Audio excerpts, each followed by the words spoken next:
नमस्कार दोस्तों, जय हिंद। कैसे आप सभी लोग? उम्मीद है बहुत अच्छे होंगे। जैसा कि आपसे प्रॉमिस किया गया था कि आज रात 8 बजे, आपको मालूम है आज सबसे बड़ा एक ऐतिहासिक दिन है हम सभी लोगों के लिए, हम सभी भारतीय के लिए, क्योंकि आज इंडियन नेशनल आर्मी डे है, जिसे लोग इंडियन आर्मी डे या नेशनल आर्मी डे के नाम से जानते हैं। तो सबसे पहले एक भारतीय होने के नाते, एक एक इंडिया के सिटीजन होने के नाते ये हमारा फर्ज है कि आज जो नेशनल आर्मी डे है इसके बारे में सारी जानकारी प्राप्त करें और हम एक दूसरे के साथ इस इंफॉर्मेशन को शेयर करें, जिससे कि आप सभी को मालूम है कि ये जो नेशनल आर्मी डे है ये सेलिब्रेट हो रहा है। लेकिन ये क्यों होता है, इसके पीछे रीजन क्या है, इस पूरी वीडियो में मैं आपको बताऊंगा। साथ ही हमारे जो जीएस मेंटर एग्जाम पास पर है जेपी सर, जो इससे जुड़ा हुआ इतिहास है वो आप सभी को बताएंगे।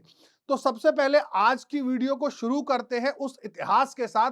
आप सभी को मालूम है कि 1947 में हमारा देश क्या हुआ, आजाद हुआ। और मैं चाहूंगा, देखिए, बार बार आज की वीडियो में मैं नहीं बोलूंगा कि आप इसे शेयर करें, लाइक करें, क्योंकि ये वतन के नाम एक छोटा सा संदेश है मेरा और हमारी टीम का।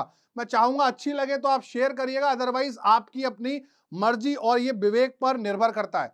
सबसे पहले 1947 में आपको मालूम है हमारा देश आजाद हुआ। आजाद होने के साथ साथ ही एक दिन पहले एक और देश आजाद हुआ। क्यों? क्योंकि जो हमारे देश के विभाजन की योजना या स्वतंत्रता की जो योजना थी, उसमें साफ साफ बोला गया कि जितनी भी देसी रियासतें हैं, इनका जो कार्य है वो क्या है कि ये चाहे तो भारत में शामिल हो जाए, चाहे पाकिस्तान में शामिल हो जाए, या अपने आप को स्वतंत्र घोषित कर लें। इस पर बहुत सारी कमेटी बनी, आप सबको मालूम है। लेकिन आज ये जो नेशनल आर्मी डे है, ये स्वतंत्रता के 2 वर्ष बाद क्यों मना, उसके पीछे रीजन क्या है, करियप्पा जी कौन थे, जय हिंद का स्लोगन हमें कब मिला, ये सारी जानकारी आज आपको इसी वीडियो में मिलेगी। आप मेरे पीछे देख रहे होंगे एक बहुत अच्छी इंडियन आर्मी नेशन फर्स्ट की जो हमारी एक इमेज है, ये लगी हुई है। और आप साथ ही साथ देखेंगे कि इंडियन आर्मी जो है उसका जो लोगो, जो उसका थंबनेल है, वो क्या है, शौर्य, वीरता और पराक्रम। इसका मतलब आप सभी को मालूम है कि हमारी जो आर्मी है वो शौर्य, शौर्य का मतलब आप सब लोग जानते होंगे, साहस जिसे कहते हैं, वीरता, यानी इस पर पूरी तरीके से क्या करती है, निर्भर करती है। चलिए, तो बिना टाइम को वेस्ट करे आज की वीडियो को शुरू करते हैं और अपने भारतीय होने पर गर्व महसूस करते हैं। चलिए, तो फर्स्ट स्लाइड देखते हैं आप लोगों के लिए क्या है। सबसे पहले, जैसा कि मैंने आपसे बोला कि सबसे पहले मैं आपको यह बताऊंगा कि ये जो why we celebrate army day, army day हम सेलिब्रेट क्यों करते हैं, इसके पीछे रीजन क्या थे। तो कुछ आपको इंग्लिश में समझाने की कोशिश की गई है, उसका हिंदी अनुवाद भी मैं करूंगा। Army day is celebrate on January 15। आपको मालूम है आज क्या है, 15 जनवरी का दिन है। 14 जनवरी कल ही हुई, कल भी बहुत ऐतिहासिक दिन था। मकर संक्रांति, बिहू और पोंगल हमारे यहाँ सेलिब्रेट किया जाता है। और उसी के जस्ट नेक्स्ट डे 15 जनवरी के दिन हमारे यहाँ क्या होता है, इंडियन आर्मी डे सेलिब्रेट किया जाता है। अब ये क्यों किया जाता है? क्योंकि इसी ऐतिहासिक दिन जो जनरल केएम करियप्पा थे, अभी मैं इनका परिचय दूंगा, आपको इनकी इमेज दिखाऊंगा कि बहुत से लोगों ने सुना होगा कि जनरल करियप्पा की बहुत अच्छी शख्सियत थी, तो वो भी हम यहां पर दिखाएंगे। ये जो फर्स्ट इंडियन थे जिन्होंने क्या किया, take charge of the Indian army 1949, यानी 15 जनवरी 1949 को जनरल केएम करियप्पा ने, जो कि क्या है, इंडियन आर्मी का चार्ज लिया था। तो भाई किससे लिया था, इससे पहले हमारी इंडियन आर्मी को कौन उसे वहां पर चार्ज कर रहा था? तो जो जनरल सर थे फ्रांसिस रॉबर्ट रॉय बचर, ये क्या थे, ये लास्ट ब्रिटिश जनरल थे जो कि हमारी आर्मी को क्या कर रहे थे, चार्ज कर रहे थे, यानी ये हेड ऑफ द आर्मी थे। इनके बाद जनरल केएम करियप्पा ने क्या किया, चार्ज किया। और जो हमारे बचर थे, यहां लिखा हुआ last English commander of the our Nations army थे। और जहां तक मैं सही हूं, इसके बारे में आपको जेपी सर बताएंगे, शायद ये पाकिस्तान की आर्मी के भी क्या थे, चार्ज थे उस टाइम पर, पार्टीशन के टाइम पर। इस बारे में जेपी सर अभी थोड़ी देर में हमसे जुड़ेंगे वीडियो में, वो आपको और बताएंगे।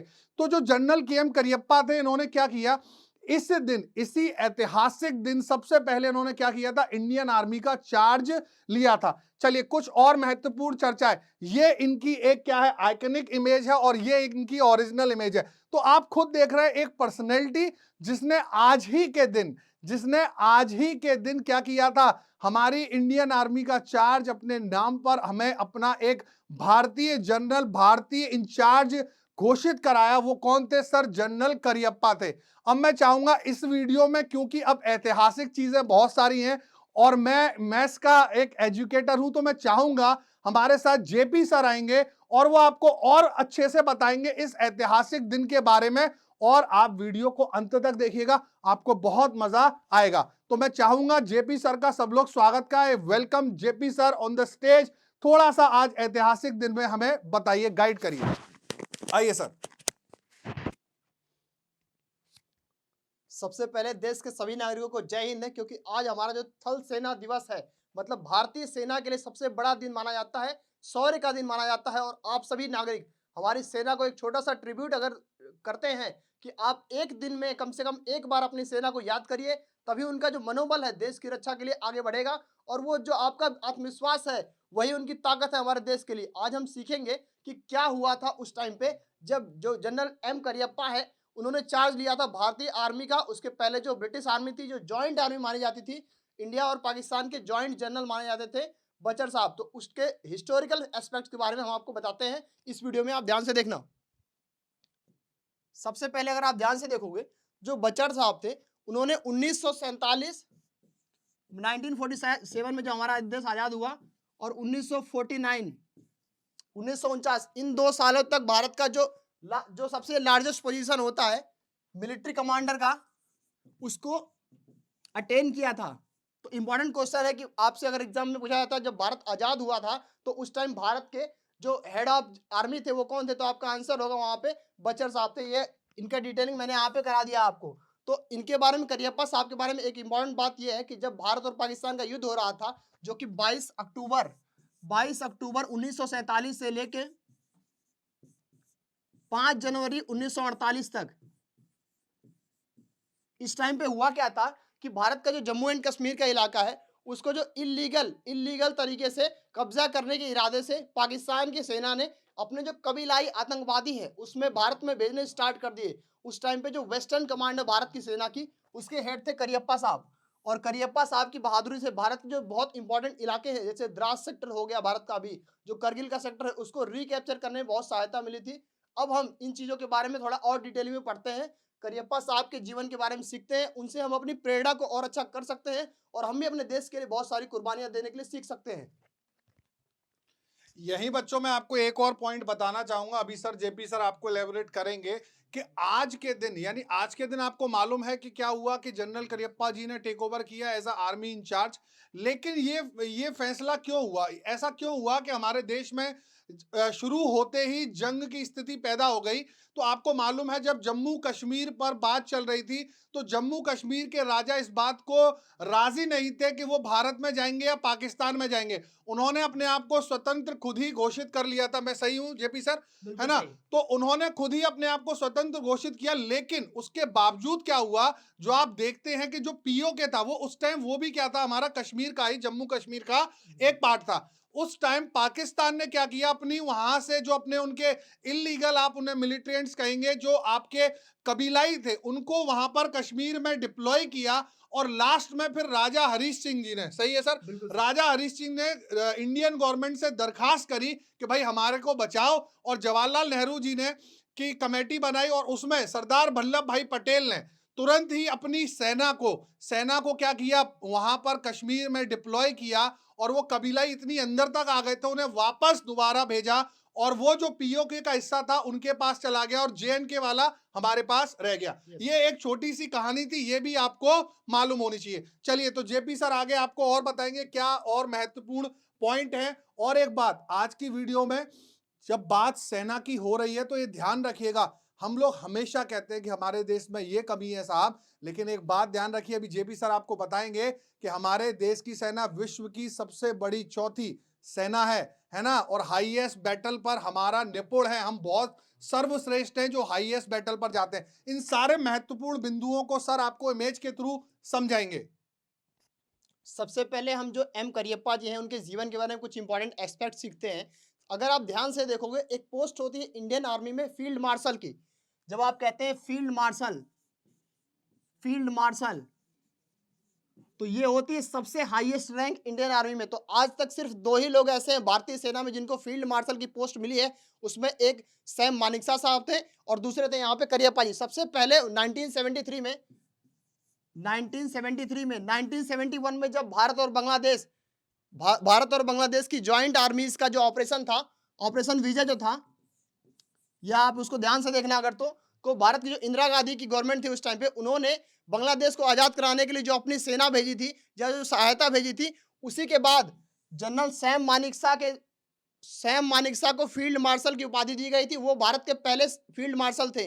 मतलब क्या, 5th रैंक जो होती है, 5 स्टार जनरल जो होते हैं, 5 स्टार, इसको बोला जाता है इसमें फील्ड मार्शल। अगर आप यूएन के पर्सपेक्टिव से देखो या फिर आप नेटो के पर्सपेक्टिव से देखो, जो दुनिया की जितनी भी आर्मीज है उनके हिसाब से, तो होता है, उसको बोलते हैं OF-10।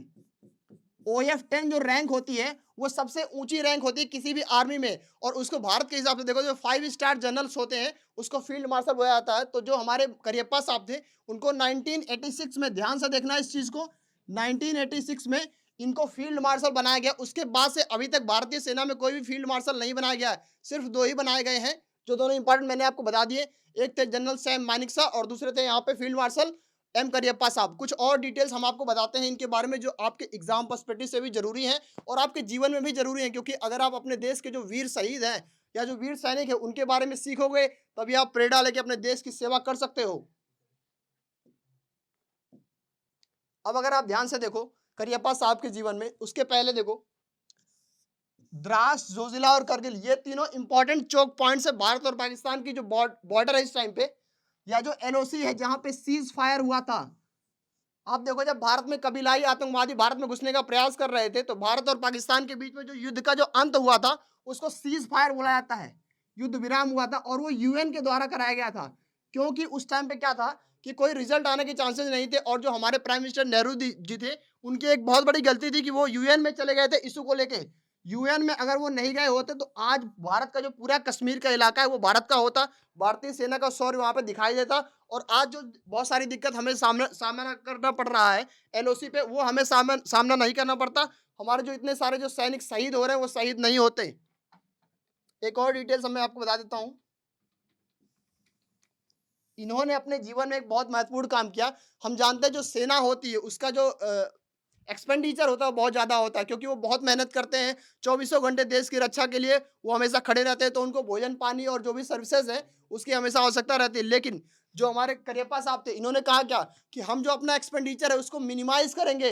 किस काम के लिए? कि अपने देश का विकास हो सके, देश के लोगों को भोजन मिल सके और देश के लोग नई नई चीज़ें बढ़ा सके, देश में इनोवेशन आ सके। इस काम के लिए इन्होंने अपना जो बजट है उसको कट करने का प्रयास किया। तो इस वजह से भी इनको बहुत याद किया जाता है। तो ये जो इंपॉर्टेंट डिटेल्स है करियप्पा साहब के, जिसके बारे में हम सीख सकते हैं अपने देश के विकास के लिए। अब बाकी चीजें प्रतीक सर आपको बताएंगे, यहाँ पे कुछ इंपॉर्टेंट एस्पेक्ट्स और हैं इसमें। चलिए, बहुत बढ़िया। देखिए, आपको जेपी सर ने ये चीजें बताई कि जो करियप्पा साहब थे उनका जो जीवन था वो कितना सरल था और वो देश के लिए उस टाइम कितना सोच रहे थे। उन्होंने अपना जो आर्मी का एक्सपेंडिचर था वो कम किया। क्यों?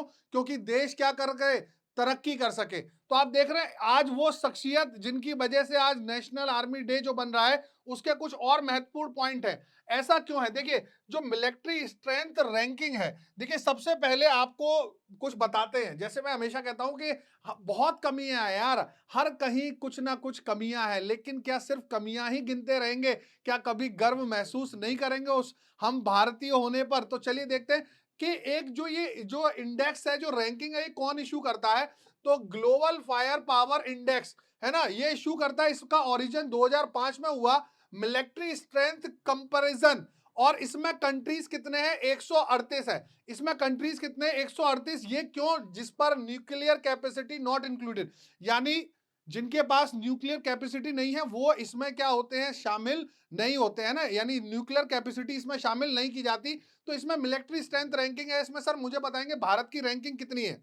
एक बार यहां पर लिख दीजिए, पॉइंट्स में लिखा नहीं है तो एक बार भारत की रैंक को लिख दीजिए। 4th रैंक है। तो 4th रैंक है। अब ये 4th रैंक क्यों है, उसके पीछे रीजन क्या है? तो इसके लिए मैं आपको अगली स्लाइड एक दिखाना चाहूंगा। देखिए, आप अगर देखेंगे सबसे पहले कि हमारी जो इंडियन आर्मी है वो 4th रैंक पर आती है। क्यों आती है? सबसे पहले यूएसए, फिर रशिया, फिर चाइना, और उसके बाद हमारा क्या है? उसके बाद इंडिया। यानी ये हमारे लिए बड़े गर्व की बात है कि हमारी जो आर्मी है वो वर्ल्ड में 4थे नंबर पर सबसे बड़ी आर्मी है। जबकि आप देखेंगे हमारे पूरे वर्ल्ड में ना जाने कितने देश हैं। आप हर दिन देखते होंगे कुछ ना कुछ देश क्या होते हैं, विघटित होते हैं और समाहित हो जाते हैं एक देश में। लेकिन आर्मी का जो स्तंभ है, वो आर्मी एक देश के लिए बड़ी परिपक्व एक सीढ़ी होती है उसकी तरक्की का। क्योंकि भाई देखो, जहां पर बात कामयाब नहीं होती वहां पर आप सभी को मालूम है किस चीज की आवश्यकता होती है। तो हम उसमें क्या है, बहुत निपुण हैं। और कुछ देखते हैं, देखिए मोटो एंड थीम। देखिए हर साल जो नेशनल डे मनाया जाता है, हर साल उसकी एक थीम होती है। अगर आप गौर से देखेंगे, डिजिटल ट्रांसफॉर्मेशन ऑफ डिफेंस, ये क्या थी? हमारी 2020 की थीम थी। इस बार हम 73rd एडिशन मना रहे हैं। किसका? इस बार 73वां एडिशन है नेशनल आर्मी डे का। और उसमें इस बार मार्च हो रही है, सॉरी मैराथन रन हो रही है। अब ये मैराथन रन क्यों हो रही है, इसको भी देखिए ऐतिहासिक बनाया गया। आज ऐतिहासिक की बात हो रही है, तो ऐतिहासिक क्यों बनाया गया? क्योंकि देखिए ऐतिहासिक इसलिए बनाया गया क्योंकि 1971 में जब हम जंग जीते थे, उसके लिए हमने क्या किया, उसको एक नाम दिया स्वर्णम विजय वर्ष। आज हम उसी के लिए क्या कर रहे हैं, एक रन का, मैराथन का आयोजन आपने देखा होगा न्यूज चैनलों पे आज चल रहा है। ठीक है, तो ये जानकारी थी हमारे देश के बारे में। तो इंडियन आर्मी डे, मेरी तरफ से आप सभी को शुभकामनाएं। और मैं फिर कहता हूं कि बेटा इस देश के लिए जो लोग ये वीडियो देख रहे हैं, अभी तक देखते हुए आए हैं, मैं आप सबको बताता हूं कि देखिए कोई भी देश को परिपक्व होने के लिए वहां की सेना को मजबूत होना बहुत जरूरी है। और ये हमारी आपकी बड़ी नैतिक जिम्मेदारी है। अगर हम सेना में नहीं जा रहे, एटलीस्ट देश के लिए वो कार्य करें जिससे देश का क्या हो, गौरव, देश की क्या हो, प्रतिष्ठा बढ़े, और देश का क्या हो, एक अलग ही वर्ल्ड में पहचान बने। ठीक है, तो मैं चाहूंगा अब इस वीडियो का अंत जेपी सर करें। और मेरी तरफ से आप सभी को आज के दिन की शुभकामनाएं, और अपने भारतीय होने पर गर्व महसूस करिए। ठीक है, मैं अपना अब यहां से अपनी बात को खत्म करता हूं, और अब मैं जेपी सर को माइक देता हूं। और मेरी तरफ से जय हिंद।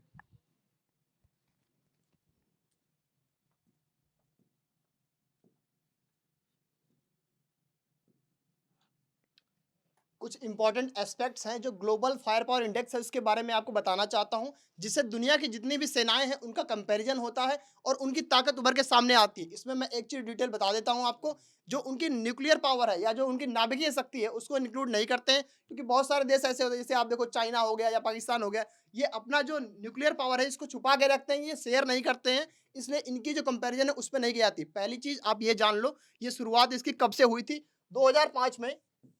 बेसिकली आप देखो ध्यान से, 2005 में एक संस्था है या नॉन प्रॉफिट ऑर्गेनाइजेशन है, उसका नाम है GFP, global fire power index, यही जारी करता है जीएफपी। और ये बेसिकली 138 देशों के समूह को एक तरह से रेट करता है उनकी मिलिट्री एक्सपेंडिचर के हिसाब से, या उनकी क्या क्या पावर्स हैं, कितनी उनकी स्ट्रेंथ है, कितने वहाँ पे आर्टिलरीज हैं, कितनी एयरक्राफ्ट कैरियर्स हैं, कितने एयरक्राफ्ट हैं, और बाकी जो भी उनकी डिटेल्स होती है उसके हिसाब से ये बताता है। अब भारत की सेना के बारे में इंटरेस्टिंग बात यह है कि भारत की सेना जो है वो जो माउंटेन वारफेयर होता है या फिर जो पहाड़ होते हैं, जो हाई एल्टीट्यूड वारफेयर होता है, उसमें बहुत स्किल्ड है। रीजन आप ध्यान से देखो, भारत की सेना ने जे में बहुत सारी लड़ाइयाँ लड़ी हैं। करगिल की लड़ाई 1999 की आपको अगर याद हो, जिसमें भारतीय सैनिकों के बहुत ज्यादा अदम्य साहस की वजह से करगिल हमारा हिस्सा बना था। तो 1999 में जो वार हुआ था वो भी एक माउंटेन वारफेयर थी। उसके अलावा कश्मीर में जितने भी वारफेयर हुई हैं, लद्दाख में जो भी वार्स हुई हैं, वो सभी माउंटेन की वजह से हुई हैं। तो भारत की सेना को यहाँ पे बहुत अनुभव है, इसलिए जितने भी देश हैं वो सभी भारत की सेना को बहुत अच्छा मानते हैं। तो उसमें आप देखोगे, रैंकिंग की बात करोगे तो भारत की सेना इस टाइम पे 4थे रैंक पे है। यहाँ पे मैंने डिटेलिंग दिखा रखी है। अब ये जो रेट इंडेक्स है ये बताता क्या है, अगर आपका इंडेक्स 0.00 होता है तो मतलब आपकी सेना एकदम परफेक्ट है। तो उस हिसाब से देखोगे, यूएस का नंबर 1 पे आता है, रशिया नंबर 3, 2 और चाइना 3, और लास्ट में आपका चौथा भारत का आता है। तो मतलब भारत से सिर्फ 3 ही देश ऐसे हैं दुनिया में जो मिलिट्रीली स्ट्रांग है, उसमें रशिया, चाइना और यूएस है। तो भारत देखो आप कितने ऊंचे स्थान पे है दुनिया में। और अगर आप देखो कि आर्थिक रूप से भारत बहुत स्ट्रांग है इस टाइम पे, पीपीपी मॉडल से देखोगे, पीपुल्स पावर परचेजिंग जो होती है पीपीपी मॉडल, उस हिसाब से भारत की जो जीडीपी है वो नंबर 3 पे आती है। और वैसे अगर देखोगे ओवरऑल तो नंबर 5 पे आती है। तो यही सब चीजें हैं जो हमारे देश को महान बनाती हैं। और हमारे देश के नागरिक अगर इसी प्रकार से देश के विकास में कंट्रीब्यूट करते रहेंगे, अपने देश के जो सेना के लोग हैं उनको अगर सम्मान देते रहेंगे तो हमारा देश और आगे बढ़ेगा। तो इसी बात के साथ हम इस वीडियो को एंड करेंगे। सबसे पहले मैं सभी को जय हिंद कहना चाहूँगा। जो हमारे करियप्पा साहब थे उनका पहला वचन था जय हिंद। तो सभी को सेना दिवस की हार्दिक शुभकामनाएँ और जय हिंद। इस वीडियो को समाप्त करते हैं। आपके उज्जवल भविष्य की कामना करते हैं। धन्यवाद।